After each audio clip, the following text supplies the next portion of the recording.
आत्मा की धारणा, अर्थात बापूजी ने इसलिए क्या कहा उसमें, आत्म स्वरूप में रहना ही स्वधर्मी है। आत्म स्वरूप में रहना ही स्वधर्मी है। कर्म योगी जीना ही स्वधर्मी आत्माएं कहलाएगी। वही जो निरंतर परमात्मा की याद में अपने नित्य कर्म करते हैं, वही स्वधर्मी आत्मा है। ठीक है, तो जो स्व का धर्म जानती है, जो स्व की धारणाओं पे चलना जानती है, उसका आचरण, उसके धारणाएं, उसका धर्म उसको पता है और उस पर वो चल रही है। उसका आचरण धर्म परायण है, एकदम धर्म के साथ वो चल रही है। ऐसे आत्माओं को ही हम कहेंगे स्वधर्मी। तो बापूजी ने और भी उसमें बहुत सुंदर बात करी कि जिन आत्माओं की जो स्टेज है, जो अपनी ड्यूटी जानती है, जो परम धाम वाली स्टेज में रहते हैं, ऐसी आत्माएं स्वधर्मी हैं।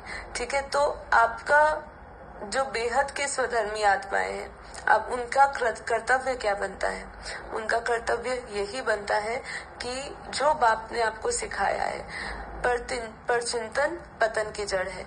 पर चिंतन हमें पतित कर देता है, हमें पतित कर देता है, हमारा पथ भ्रष्ट कर देता है, हमारा लक्ष्य से हमें विमुख कर देता है, हमारा आचरण बिगाड़ देता है, हमें अधर्मी बना देता है, हम अपने ज्ञान को भूल जाते हैं। इसीलिए बहुत बहुत जरूरी है कि हम निरंतर अपने धर्म पर चलने का, सत्य के मार्ग पर चलने का पुरुषार्थ करते रहें।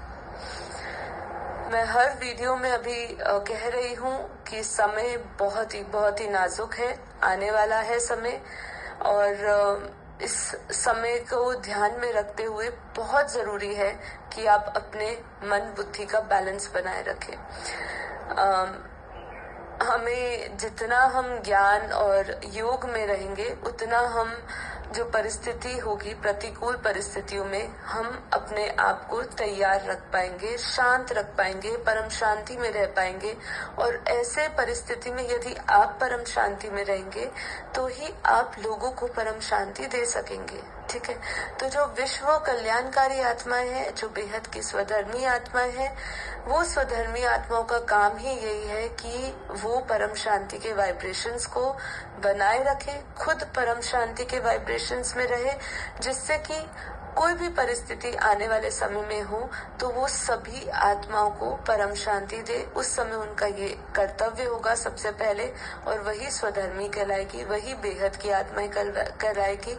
और बेहद का आपको अपना कर्तव्य हमेशा याद रहना चाहिए, क्योंकि जैसे बापूजी ने कहा कि वो हाईएस्ट स्टेज में रहेगी, परम धाम की स्टेट में रहेगी। तो हमें परम धाम को, जैसे कई बार माँ बोलते हैं ना कि हमें परम धाम को नीचे उतारना है, तो परम धाम को नीचे उतारने का क्या मतलब है?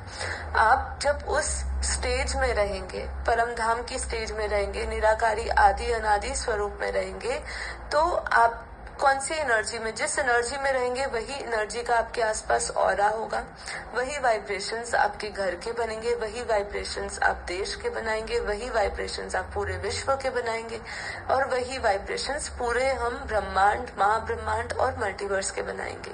इसलिए आपके ऊपर बहुत बड़ी जिम्मेदारी है कि हम अपनी एनर्जी को इंटैक्ट रखें, अपनी एनर्जी को बनाए रखें, परम धाम की स्टेज में हम रहे, आदि अनादि स्वरूप में रहे, निराकार स्वरूप में रहे, आत्म स्वरूप में रहे।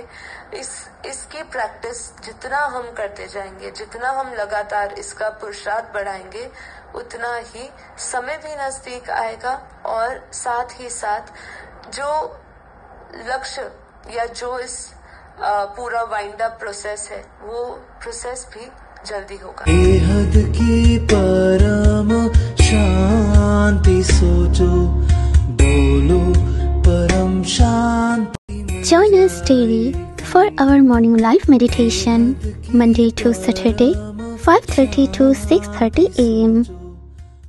Join us daily for live meditation, 10 p.m. to 11 p.m. on YouTube Live. Subscribe now. Website www.paramshanti.org. Email us anant@paramshanti.org. Like, share, subscribe. Join today. बेहद की परम शांति सो